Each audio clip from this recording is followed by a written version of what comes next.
Oh, It's the chilly. deep, dark days of December. It's freezing cold here in Washington, D.C. The weather patterns across the United States bringing in the deep, dark winter. We're back with another Off the Record on the Rocks. We've got a lot to cover as we head into December. The headlines just keeping everyone focused on anything other than market crashes, Bitcoin staying below 90, sailors buying, ETFs inflows, outflows. You get a banking license, I get a banking license, between the poly markets, Google AI getting into their own idea of prediction markets, and Visa officially announcing stablecoin settlements with none other than Circle with USDC. I mean, the deep, dark days of December. How's it going on the left coast? Well, on the left coast, we have little summer and winter. I got to say, the last week has been warm, low 80s to mid 80s in some cases. You know, it's that raking sun. It's a low sun, so it feels hotter than it is. It's not coming on top of you. It's coming from the side. It's hard to drive. You drive with your hand in front of you. A lot of people crashing into each other, racing around, falling downhill from December 1st, just trying to get all this crap done before, next week, Christmas. And a lot of interesting stuff from what you just rattled off that we'll cover, but also coming out of the media world, the Hollywood world. Yeah. You now have a tug of war, a little Warner Brothers tug of war. It's in the middle. And you got Jared Kushner and Mohammed bin Salman pulling from one side of the lion. And on the other side, you got Netflix trying to tease it into its place. And then you have Bob Iger, who couldn't have swung in to take that CEO reins at a better time. 2 years ago now, maybe 1 year ago? I forget. Came back. He came back, and there was a moment in time where you thought these guys are going to be irrelevant. And next thing you know, UGC, user generated content 2.0, is a real thing. And we can get to that too. But at the top, I mean, honestly, is anyone or anything anymore not a media company and a bank now? It feels like that's just now table stakes for these kinds of mogul moves. Thinking of media companies, I think that Disney headline is the best one to start with. I think this was last Thursday, day or two after we had recorded our last episode. All of a sudden, out of nowhere, you're getting this $1 billion investment from Disney into OpenAI, licensing characters for use in Sora. We've been talking a lot about Sora. You and I have been playing a lot with Sora. I think the form factor, these 6 to 10 second short form vertical video content that can be episodic in nature with consistent characters, no one better as a media company to now leverage artificial intelligence, the new internet. These are the same folks who would sue small town parties for using Mickey Mouse on birthday cakes in protection of their intellectual property, now saying, you get a Mickey Mouse and you get a Donald Duck and you can go forth and create using our entire catalog of intellectual property. And I called it here on the podcast as we were talking about it in the days leading up to it. If I want to be an avatar, I want to be a Disney character in my social media, in my Sora, in my AI-generated world, when I walk down my metaverse hallway, I want to be a Disney character. And here's Bob Iger and Disney saying, okay, let's step into this in a big way, in $1 billion investment. Yeah, I mean, it's not stepping in. Let's not understate it. I mean, we're talking about diving headfirst. And look, this is also just to put it out there. You're definitely going to be my favorite princess. There's going to be a lot of new princesses out there, but everyone gets a swing at it now. And the leaning in, the diving in, the unthinkable, right? The most protected characters and brands. You're not kidding about shutting down small town parties for cake decorations. Like, I know one of my best friends who lives in Berkeley, California, the next door neighbor during pandemic, just to make the whole block feel good, set up a giant screen and showed Moana to basically everyone in the backyard. And they got a letter in the mail from Disney Legal saying this was an unsanctioned a mass viewing of their IP. This is not even 5 years ago now. This is like 2020, 2021. And then and that was pre-Bob Iger. And now Bob Iger comes in and says, hey, everybody, I mean, I know Bryan Cranston and Scarlett Johansson and all these other knuckleheads are, oh, I'm so scared and we're going to take our jobs. And who's Tilly Norwood? Is that even person even real? And, I don't know. Let's go call up that guy who voices Deadpool. He likes to get pissed at people. And next thing you know, Bob Iger comes out and says, no, we're going to actually let you create original content. And think about this tail wagging the dog, because at the end of that article, the line, I mean, besides the $1 billion investment in equity, which is only the intro, by the way, that's just the first little investment. But the end said, and then the Walt Disney Company is going to take all of the highest performing, most shared, most liked, you pick the metric, video content from end users and put it up on thematic channels on Disney Plus. So you can consume, like you were saying, episodic content. Right now, 8 seconds, 10 seconds, 15 seconds. Tomorrow, 8 minutes, 10 minutes, 15 minutes, who knows? And when you think about that, I think about the Marvel Studios brands, where you have these Marvel Studios characters, these movies that just fall so flat on their face, right? These sort of random, they're like picking random characters out of the lexicon.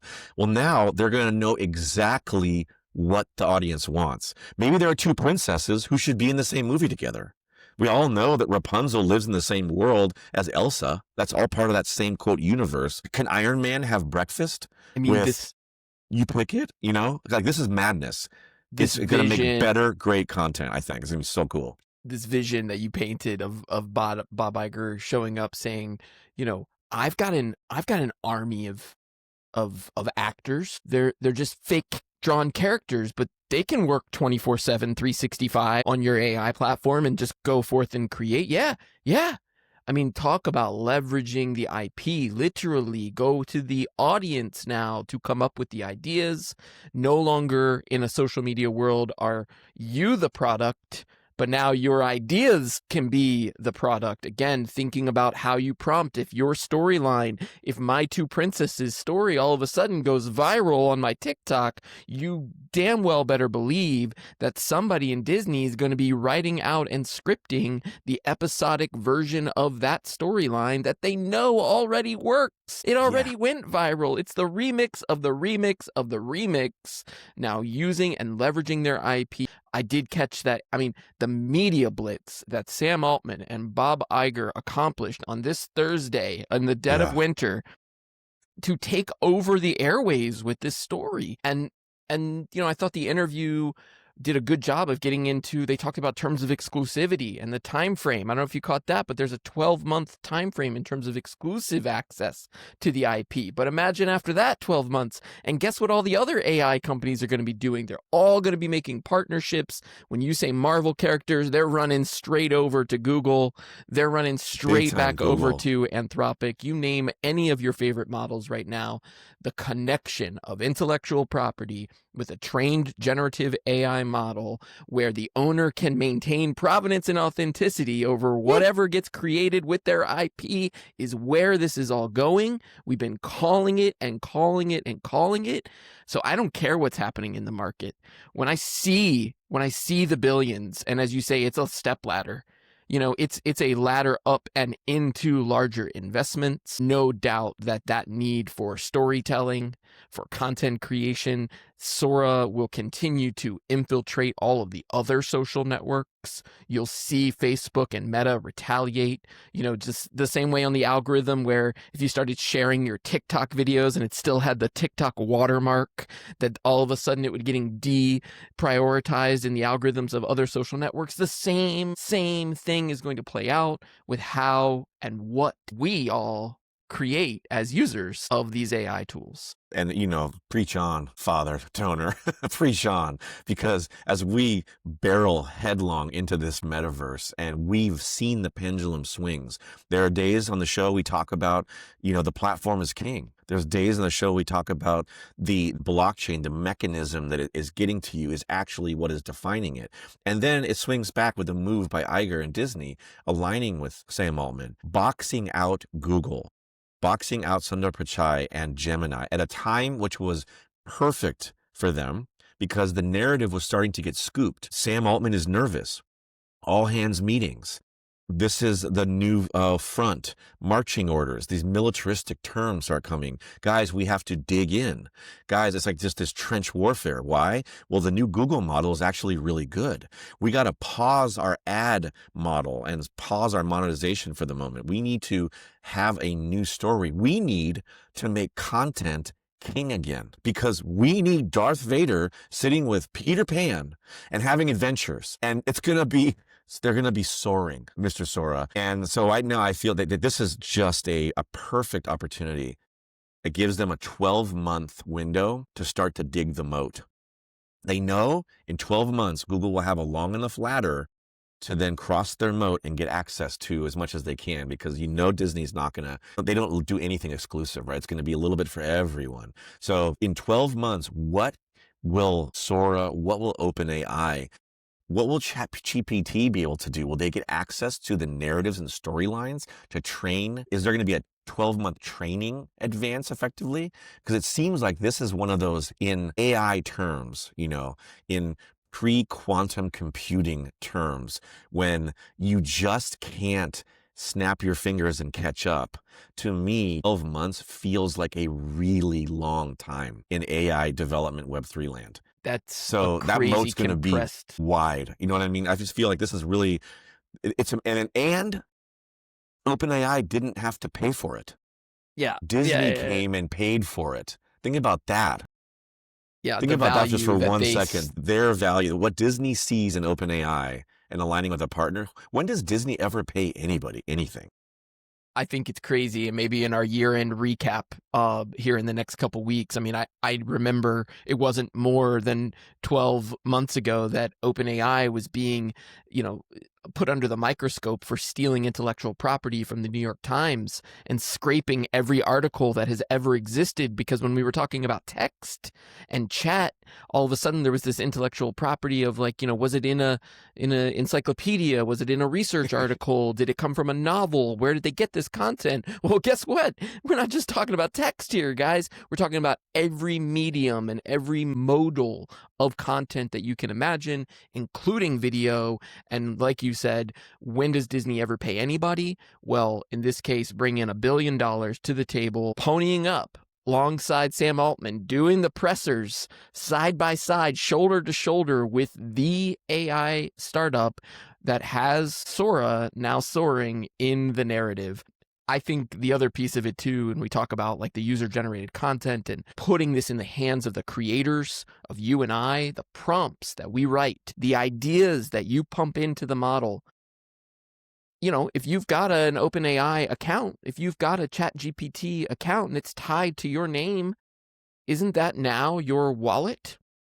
Maybe does your agent have your credentials, your credit card? Because when I put in a prompt and I generate this amazing, viral, worthy Peter Pan and princess storyline, I want to get paid for it. I want a fraction of whatever eyeball revenue gets generated on the flip side of that marketplace. And this is something that we'll need to pull through. I could see you mentioned quantum, and we're starting to move into 2026.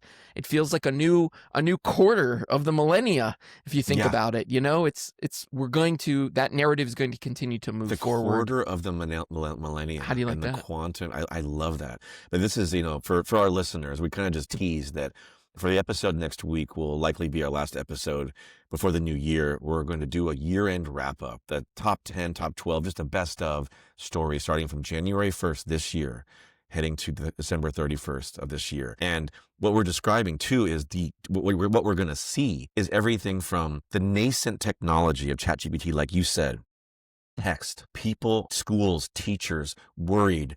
Are students going to become dumber? It's just like a calculator, but is it? Everyone's just plagiarizing. It's already reading everything. What are we going to do?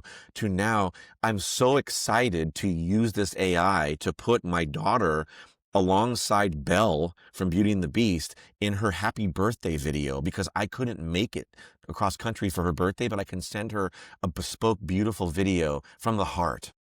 Thank you, Disney. You know, when Square Enix made Kingdom Hearts back on the old Nintendo platforms, remember, this is the first time a video game that wasn't a Disney storyline, featured Goofy and Mickey and all these guys. It's a game called Kingdom Hearts. You can look it up, guys. That was a deal that Square Enix had to go in and pay a boatload of money to license those characters. You think of any IP. context when people are coming to Disney and you want to make a toaster, you want to make a cell phone case, you're a vendor in their vendor ecosystem. I actually know this whole process really well. I know the guy who runs the vendor ecosystem. And the amount of money that people come in and then box out other competitor vendors to be the only one who makes the lamp, the retro lamp. This is a cutthroat world of backroom dealings, and it's pay to play. So the fact, again, I don't want to get off this point just too quickly, but I want to know, we should look at this before the next show when we do the wrap up, but how often has Disney publicly announced it's paid another company for anything? I mean, McDonald's had to pay so much money to have a single McDonald's French fry cart just outside the exit of Big Thunder Mountain Railroad. And they had bought a 8 to 10 year deal to sell French fries, and it smelled so good. You come off the ride and you're like, what's that smell? You know, is it the turkey leg? No, it's not the turkey leg. McDonald's French fries, and you have to line up all down the way. And then that McDonald's deal ran out, and you can't get McDonald's fries anywhere because Disney came and said, hey, that 8 to 10 year window or whatever it was is expired. By the way, if you guys want to sell French fries, we're going to need a few $1 billion. And McDonald's said, we'll see you later. We're gone. And there's no French fries in Disneyland. You can go to the Hungry Bear Cafe, but there are no McDonald's fries. You know what I'm saying? This is big news to me. And it also kind of begs the question, what's next? Like, who else are they going to pay? I mean, or will Google line up and be like, no, me second, we'll pay? Look, I think if Sam Altman has taken more money in funding than any other company ever in the history of the world, then he's got to have the biggest brands in the world paying up. And by the way, this is only one B out of the dozens of Bs that he's taken. So there's got to be somebody else lined up to help pay. Gotta be. There's got to be somebody else with some more billions, and he needs the IP. You know, I think about like somebody like McDonald's, and I've seen them lean into their own intellectual property, like going back to, you know, the Ronald McDonald characters in Happy Meals, using their own characters as toys and as branding and as marketing and advertising, because that's where the value is. You don't have to pay anybody else to use it. But now if you don't have a partnership with a generative AI model and you just got boxed out from Sora, you're now scrambling, how am I going to leverage my intellectual property? And I think this is maybe a great segue into every company now, and we've heard this for a decade, every company is becoming a media company. That narrative has played out over the last decade, maybe longer. Every company is now a media company. In a social media world, you have to have an always-on publishing cadence. You are now a publisher. You are a brand. You have to have a story, a narrative. And now, with changes from the CFTC, with new definitions around banking licenses, around stablecoins, all of the payment layer that made you a bank versus a brand. Oh, that's great. Now that's all blurry, because if you're a brand or you're a bank, you got to now be both sides of that same coin. If you're any company, you now have to be creating your own intellectual property, creating your own media properties. You are now your own media company. You sell whatever product you sell, but you got to tell a story digitally, online, on TV. You're going to need intellectual property characters or digital twins, spokespeople, some would say. It's omni-channel on demand. And, you know, the studios, to get back to the tug of war with MGM currently, between the good guys of Netflix and the presumed, the dark and the light, the presumed bad guys of, you know, Jared Kushner and Saudi Arabian money, the model there was always this. And now companies who are either on the banking side are waking up to the entertainment side, and on the entertainment side and media side are waking up to the banking side, which is movie studios had a very simple model. I mean, they had, in the old days, I'm talking silver screen, right? There was a number of studios. You can count them on one hand. What's important about that? Well, they're vertically integrated. Before they get unionized, you know, whatever, it's like, hey, we have this column. Well, what's in the column? Well, I have my directors. I have a stable of directors. There's 4 or 5 of them here. Look, we have Amblin Entertainment. We got Steven Spielberg. He's on the lot here at MGM or Universal, wherever he sits, and that's what he does. Okay, so he makes movies for you, for us, all the time. Doesn't make movies for anybody else, for us. Okay, well, who's in the movies? Well, I have a stable of actors. I have a stable of characters that I can put into the movies. They don't work for other movies. They're just in these movies, right? And then, well, how do you pay for it? Well, I have an executive producer. And what does the executive producer do? Well, it's kind of like the Federal Reserve is to the U.S. He's just the guy who happens to have a ton of money. So he acts as our bank. So you don't have to ever go outside of the studio gates. You just make magic happen on the silver screen. Yes, great. And time passes. And then we start streaming. And then we have Netflix. And then we have Hulu. And then we have celebrities on the internet. And all these guys are waking up and saying, wait a second, if we want to make a real dent in this new metaverse world, we got to go get a physical studio. Netflix has to go get an army base in New Jersey, a mall in Pennsylvania, and a studio in Los Angeles, California. And Mr. Beast, who's on the other side of it with no physical anything, who has his entire influence and luxury and life in the cloud, says, well, I can't live up here flying so high. I got to come back down to terra firma, and I got to start lending people money.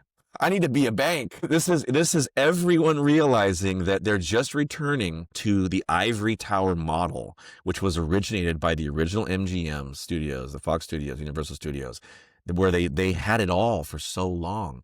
But then it dithered, and now we're coming full circle at the end of the first quarter of the century.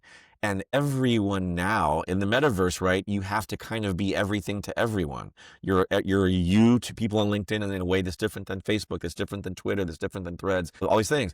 So now they're all realizing, well, I have to be everything to everyone. So that means I have to be all those jobs in that vertically integrated studio. If I'm going to entertain, if I'm going to produce content, you have to have an executive producer. You have to be a bank. Tom Cruise learned this 20 years ago. And so a lot of these actors, they flipped where they're like, I'm the bank and the actor and the studio. I'm Skydance. And I'm also a god because I'm also Scientology. But you know what I mean? It's like, I got to be all those things to all those people. Otherwise, I have no influence. I mean, you just nailed it. You covered it, and you went from Mr. Beast through to Netflix buying up studios. You know, I think that juxtaposition and that the colliding, or as you say, all the way back around, you know, it's, and maybe this comes into this idea of this collapse cycle, the speed of which that we are talking about. If we take from our first chapter here, we're talking about Sora and what's going to look like in the next 12 months and this 1 year of exclusivity, and then take that forward with all of the blockchain technology, all of the CFTC clarification, the market structure bill that is now being delayed till Q1, which seems like so far away, and there is no chance that is not getting cleared at this point. It is happening. It's already being integrated. The systems are updating. The new banking infrastructure is here. Mr. Beast is out over here screaming it. He's saying it. I'm a bank too. I'm a media company. I'm a brand. I'll sell you chocolate bars like Willy Wonka, and you can take out a loan.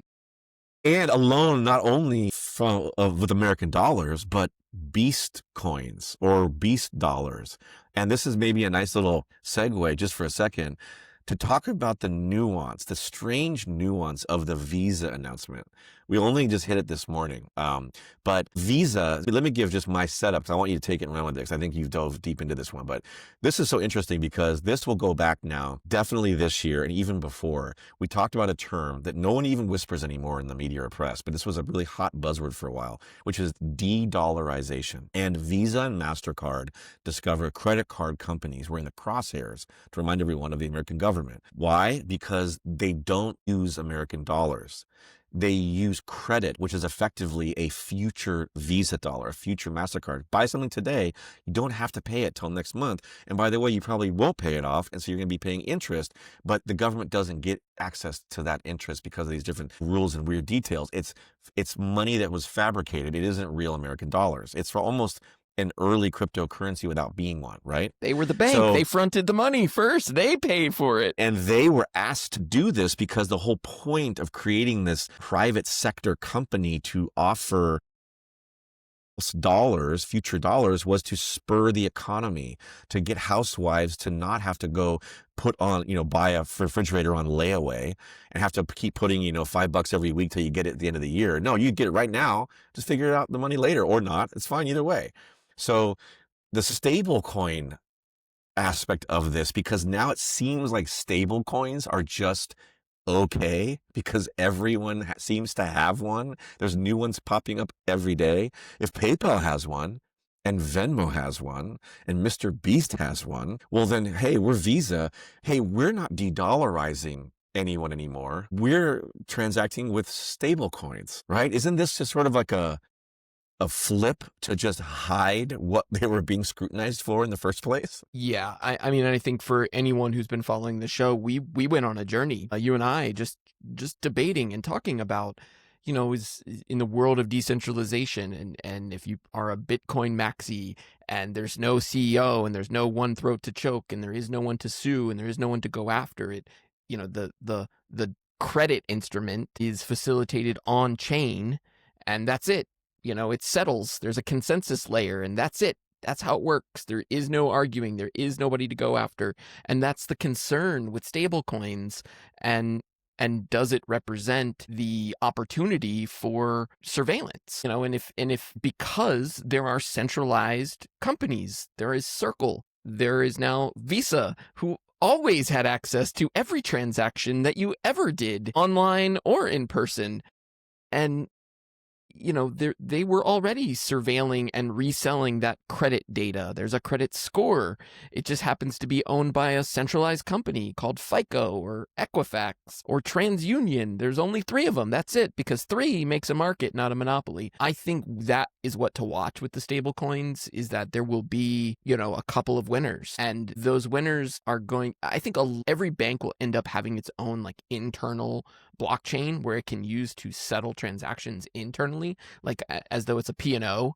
If you're inside of a business and you've got a budget and you're using a card and they want to reconcile that internal budget. I mean, today that's already ones and zeros in a spreadsheet. Nobody's walking down the hallway and handing the other department a pile of cash that they collected from the registers. No. So I do think that's where I think they've been using stable coins too. I mean, so this goes back years and years. Visa originally in pandemic, I want to say it was the year 2020 or 2021, and they support the idea of stable coins. That was their position. And I always forget that Visa is located in Silicon Valley. Like, people don't know that the headquarters of Visa is just south of San Francisco in a city called Foster City, which is more known for like pharmaceutical companies like Gilead or whatever. But Visa is in the heartland. I mean, my previous company, we had done marketing deals with Visa, and we were at their offices, which are beautiful, by the way. And then you look at Circle, and guess where those mofos are? They're not anywhere even near. They're over in like the 5th District, New York. They're like one of those original guys who got the bit licenses, right, back in the day. Look at this. This is important. I'm reading this from the block 6 hours ago. Visa launches stablecoin settlement in U.S. via Circle's USDC on Solana. And this is literally what I was looking for, is because when I say there's going to be a couple of winners, USDC is a US stablecoin, right? It is a future dollar that represents the US digital currency. But now enter Solana, enter the chat, and getting their teeth wrapped around the Visas of the world in partnership with their buddies Circle, who fine, we don't care what you call the token. You can call it USDC, you can call it Visa dollars, you can settle in Beast Bucks if you want. As long as it's running on the Solana blockchain, we'll be happy to facilitate those transactions and that settlement layer for you. That's what Solana was built for. High speed, high transactions, settlement layer, enterprise grade. Here, I mean, that's it right there. There's the first one to fall of Solana and Circle. I mean, going in together. I would not have called. I mean, the only reason it makes total sense is because at the same time Solana entered the chat, they also entered the rotunda on the inauguration day. We know that was a play, but the Solana, the magic trick that they did was they sold in. I mean, Solana was just talking the whole time out of the right side of their mouth about platform layer 2 on-chain video games, new apps, new dApps, distributed applications, meme coins. Let's run Trump coin, Melania coin. Okay. I mean, look, we can say this stuff, but like, I always am getting when it's time to buy crypto, when the moon's full, or it's actually new, when it's dark, when it's low, it's a little bit of Bitcoin, a little bit of Ethereum, a little bit of Solana, and then some nasty little, crap coin, just because you got to diversify. And Solana, the platform, it doesn't even matter if you're saying that stable coins are now running on Solana. I mean, that fix is so far in, you can't even see it anymore.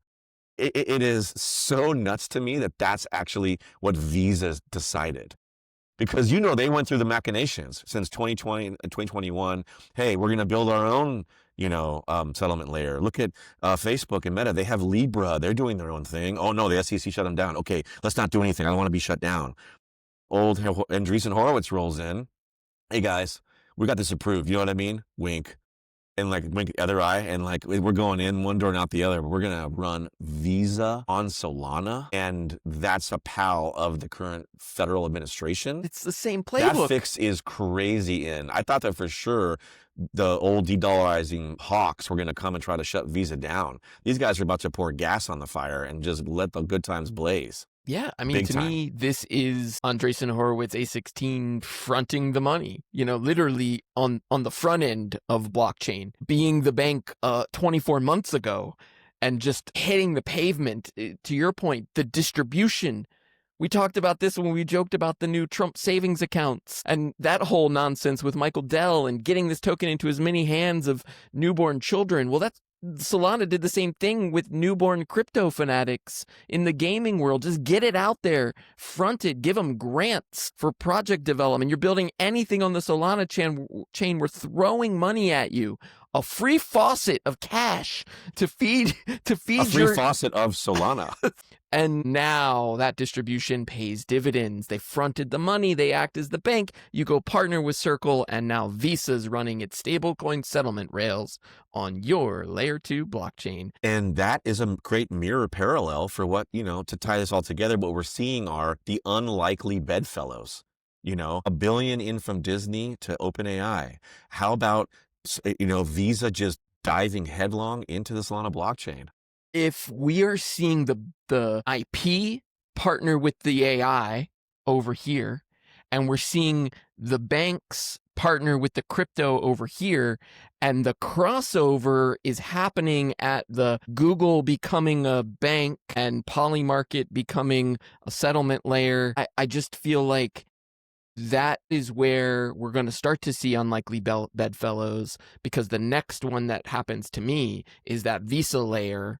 And as I'm paying for my ChatGPT with my Visa credit card account, and it can be tied back to deposits and credits, and now I'm inputting the next wave of partnerships to come will be where the generative AI starts to choose its blockchain. And you know what? The real loser here is Jeremiah Ouyang from Forrester Research.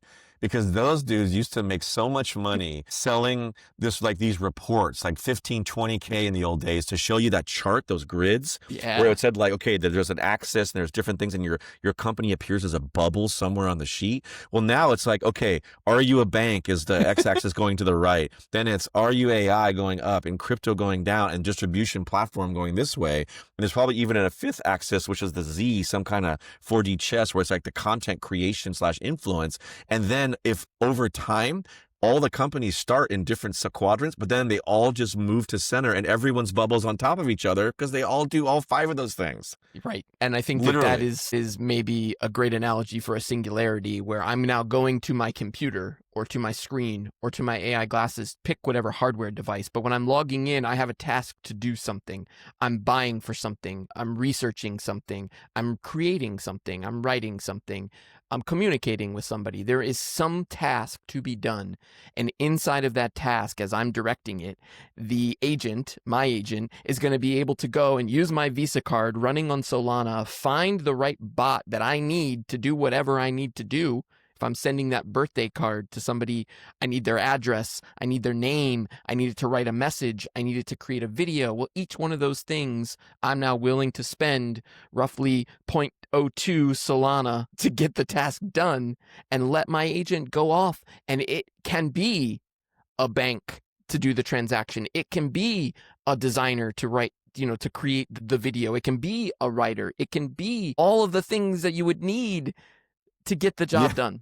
And at the end of the process, it says, oh, and by the way, I just peeked in and chatted with your Amazon agent, and here are 5 gifts that you could also send that can get there by tomorrow on Prime. Then we can also use Solana to settle that as well. Right. I don't And we even already, care what it's using to settle it. I don't care. and because we are friends or followers, or because we're allowed to cameo each other in our Sora videos, I have access to your public facing gift lists, and I know what your daughter received last year. So my agent isn't going to get one of those things. Yeah. And it's going to happen instantly. It's going to say, she doesn't have this yet. She doesn't have the Belle princess gown from the something something scene, but she has all the rest of them. I So mean, why don't you get that? that concept, that zero knowledge concept, I think we've talked about that. I love that sometimes we end up breaking down these blockchain concepts and definitions by giving the real world example. But that idea of, I don't need to know what you got for your last birthday or Christmas, but I would like to know that I'm not getting you a duplicate gift. Exactly. And that's where the information that the agent can obtain, the blockchain exchange of data without me having to know anything about, who bought it for you, when they gave it to you, just yes or no, binary. And it's a feel good. It's an AI feel good, because at the same time, people are saying, well, how many teaspoons of water are being evaporated so I can see my daughter dance around in a Disney dress with Belle? Well, that suddenly all the FUD of that goes away, because now it's like, well, actually, this has demonstrated there's been a 46% reduction in returned items to Amazon. And the carbon footprint of distributing it's now the right gift at the right time. It's not, I'm going to buy 5 pairs of shoes and I'll send 4 of them back. Thanks, Zappos, for destroying the entire Central Valley of California with your nonsense. You know what I mean? Like, you're not browsing when you're ordering boxes to be delivered by a human to your house to only return 4 of them the next day. That was like, the heady days of the original kind of internet promise. It's my way or the highway, on demand all the time. Well, now the agent can talk to the agent, and gosh, the efficiencies for the environment. That's going to be the new narrative. Amazon's going to steer hard into that. All of our trucks are electric, and we've reduced returns by some insane percentage because no one's buying the same gift for the same kid over and over and over. Oh, another Lego Tyrannosaurus Rex escape set? Honey. I mean, I just Honey, think what are you about, doing? like, the idea of a wish list, and if you're a grandparent, an aunt, an uncle, a brother or sister, you could just deposit in like a gift card into the wish list, and those presents could show up wrapped under the tree, and you as the receiver got everything you wished for without anybody. I mean, I love that we're pulling these future threads, because over the next decade, the impact on commerce, on the way we transact. I talk a lot about the value exchange, which I think is why it's interesting to go not just to gifts and physical things, but writing a card, writing an email, sending a communication, publishing something on social, creating a video. That's value creation. And during the Web 2 era, that meant advertising dollars. That narrative will continue to shift. It's not to say that advertising in its current form will go away completely, but it will evolve in how to reach the right person at the right time. Again, those like dreams of how we're going to do that, they're going to be facilitated through the banking system. And what you thought was going to be decentralized is actually going to just run on Visa's partnership with Solana. It will require your Solana authentication in order to settle said transactions, but Visa will take care of setting all of that up for you. The same way Visa works today. I can buy something on Amazon, and I can walk into a physical restaurant and tap my card, swipe my card. It has different form factors in how it works. Solana, XRP, Ethereum, I don't care. As long as it's in my wallet, you figure it out, Visa. You just settle it. But I think that point that you made too is interesting, because like the decentralized aspect of all of this is now in question. In the same way, there's the same parallel metaphor here with the way that the idea that you're going to have complete and this complete transparency, but, or the complete ability to, Bitcoin, it's an algorithm, it's technology. There's no people, there's no throats to choke, as you said. Okay, well, how do we tame it? How do we control that? Well, we create a spot ETF. We create derivative product. Okay, well, in this case, the Solana blockchain is transparent. It's a blockchain. Okay, but it's not exactly transparent in this context. Why? Well, we're partnered with Visa. So when you have this extra credential and then come into the transparent, immutable ledger, Well, yes, but you're kind of in this little Visa layer, which is somewhere between layer one and layer two, where we can hide certain things because you don't like the idea that your friends and neighbors see how much you're spending on your credit card at Christmas. So privacy, walled gardens, again, the ivory towers. Part of why this works is the studio model of vertically integrated systems. And right now, Solana, Visa, Circle have vertically integrated themselves into their own little studio tower and are now saying, we're going to control people spending this holiday. Yeah, I I want to leave it on that one because I don't even know where else to go. I think that is a good place to leave it. I think we got to watch the SEC, the rulings on everyone gets to be a bank, who's going to be calling stable coins, which AIs are going to be partnering with which financial layers, and which IP is going to find itself partnering with Google. That's where I think we'll have to pick things up next week. We'll go back through the headlines. We'll count down the top 10 in the final countdown of 2025. We'll do it again next week. So Talk to you then. Happy holidays. peace.